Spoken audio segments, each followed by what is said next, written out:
Johnson this day on November 17th, 2021. Uh, we knew that, they had heat on Dolphin head or whatever, so Who had a hit on whose head? Big Jook had a hit on Dolph head or whatnot, so How do you know that Big Jook had a hit on Dolph's head? I could quit had told me about it, quit, and and just How much money was it supposed to be? 100,000. Rumors spread that Big Jook had placed a bounty on someone, and later another bounty was reportedly placed on him as well. But what happened next involving Yo Gotti shocked everyone when he finally came face to face with the man accused of killing his brother inside a prison visitation room. The outcome was something no one expected. Power, rivalry, and tragedy collided in a moment that became one of the most shocking episodes in hip-hop history. Let's dive into the story. Yo Gotti, the Memphis rap heavyweight, had built a massive empire worth well over $100 million, yet despite all the success, Johnson to TZ is Dolph rented the whole studio out for the rest of the year. Called Joke, let's make some. Right? That's what it says? And that's July 9th, right? Okay.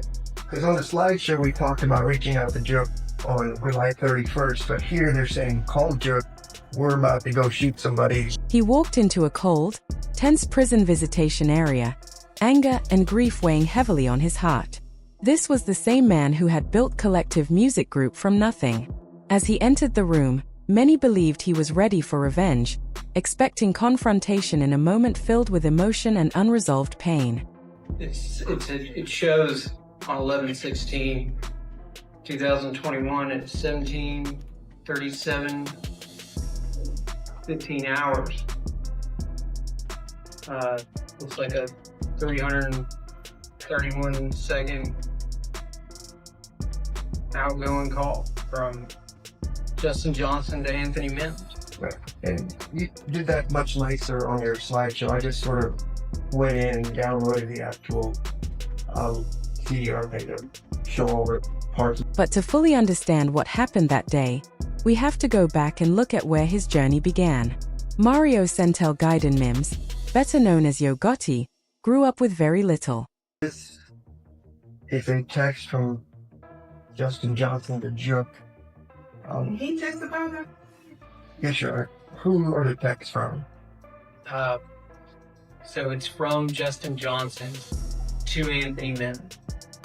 And I know there's more than one text, but I'm concerned about the one I missed. I'm starting with the first one. The Ridgecrest apartments in Memphis were a tough place to grow up.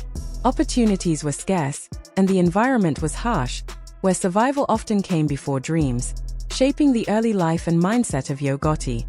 So we've already discussed all the hardware store and all the other stuff. With regards to Jook, did you all ever try to interview Jook? Yes. When did you try to do that? When we executed a search warrant on his phone Okay. when he was at the airport. Okay. It wasn't annotated that you had talked to him anywhere in the police force, so lead detective that you guys never reached out to him. During the late 1990s, a young Mario was already hustling in the music world.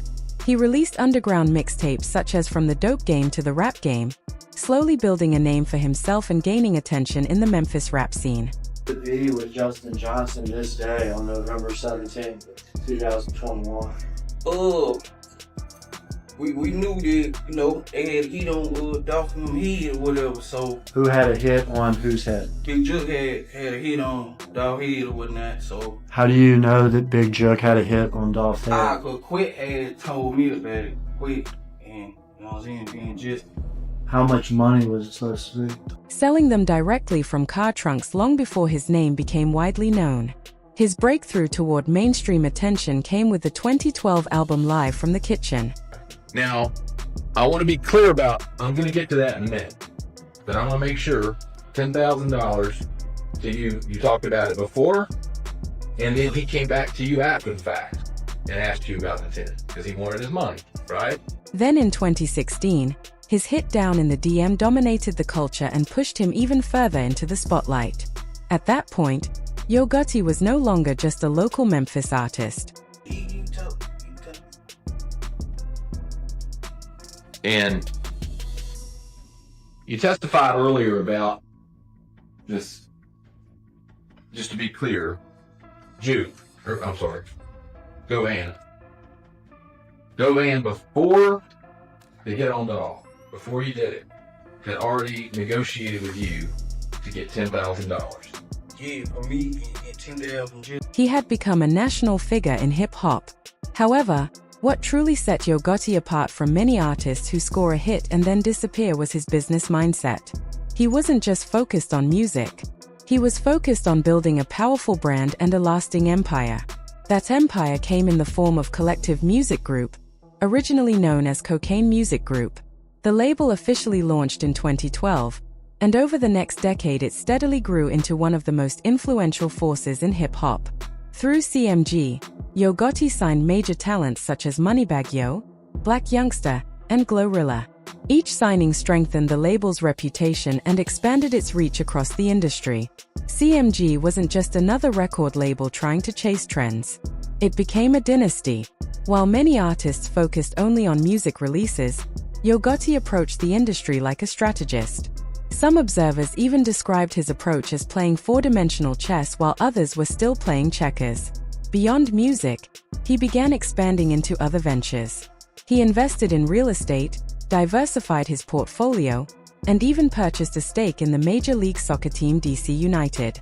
The move shocked many in the hip-hop world and signaled that Yo Gotti was thinking far beyond the recording booth. But every empire requires structure, influence, and protection. And behind the polished public image of CMG stood a powerful and often mysterious figure, Anthony Big Jook Mims. Born around 1976, Big Jook was Yo Gotti's older brother and widely considered the unseen backbone of the organization. While Yo Gotti operated as the public face of the empire, Big Jook worked mostly behind the scenes. Many insiders described him as the shadow CEO of CMG. His role went far beyond simple management. Big Jook reportedly scouted talent, coordinated promotions, and handled street-level operations that never appeared in official business plans. In many ways, he acted as the bridge between the corporate world of the music industry and the harsh realities of Memphis streets.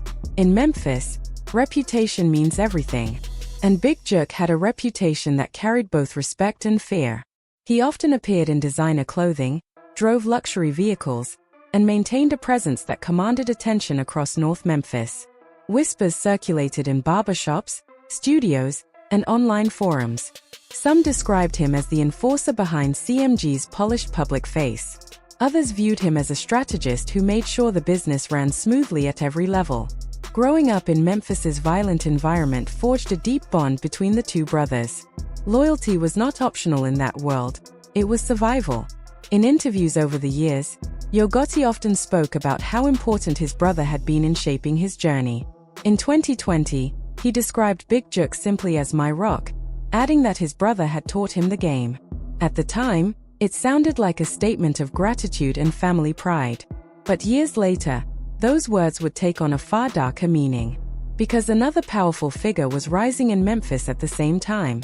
His name was Young Dolph. Born Adolph Thornton Jr., Young Dolph represented something different in the rap world.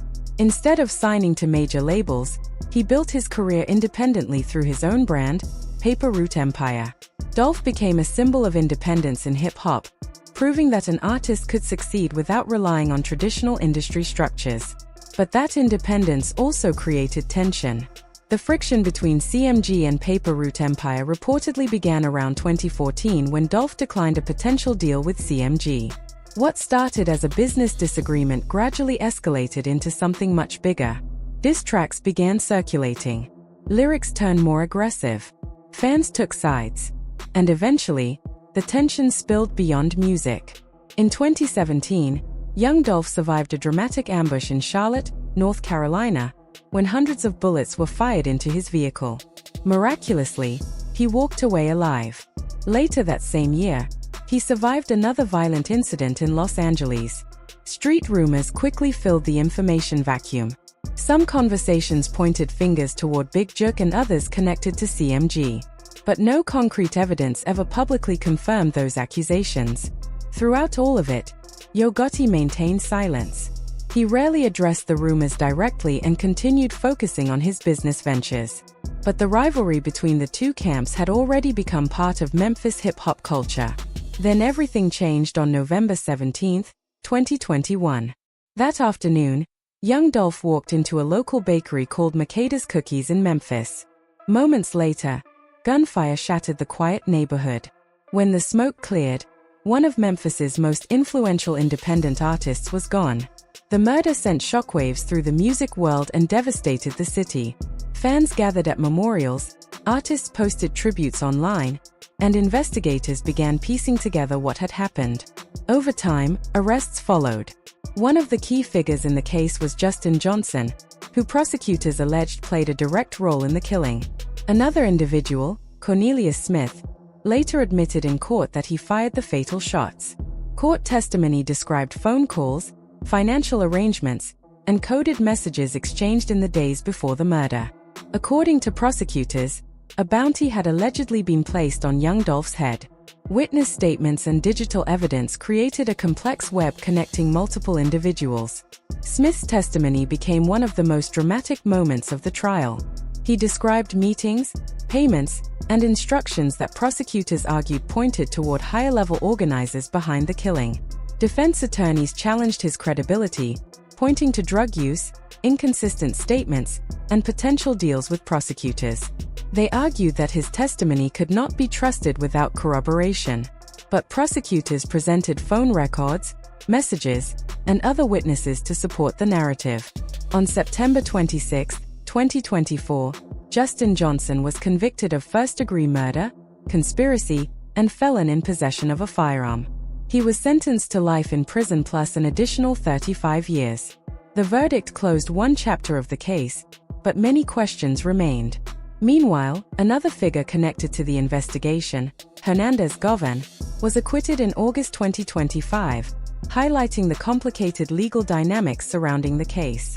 For many observers, the saga revealed the dangerous intersection between music industry power and street conflicts. CMG had influence, money, and cultural power, but the tragedy surrounding young Dolph showed how quickly success can become overshadowed by violence. In Memphis, the stakes are often higher than fame or record sales. The city has long struggled with cycles of violence, and rap rivalries sometimes amplify existing tensions. Over the years, several artists connected to the scene have been caught in that cycle. The deaths of young Dolph and later Big Jerk shocked fans and devastated families. The conflict between CMG and Paper Route Empire had already reshaped the Memphis rap landscape. Now it had become a cautionary tale. Because what started as music competition eventually turned into something far more destructive. Yo Gotti had built an empire from the ground up, one that stretched from Memphis streets to boardrooms and sports investments. But the events surrounding the feud showed how fragile even the most powerful empires can be. In Memphis, every move echoes. Every decision carries weight. And sometimes those echoes last long after the music stops. The story of CMG, Paper Route Empire, Yo Gotti, and young Dolph is more than a rap feud. It is a story about ambition, loyalty, rivalry, and the consequences that can follow when business, pride, and street politics collide. Empires can be built on beats, contracts, and million-dollar deals. But when the streets get involved, the cost can become far greater than anyone expected. And in Memphis, that cost has too often been paid in blood. The only question that remains is whether the cycle will ever truly end.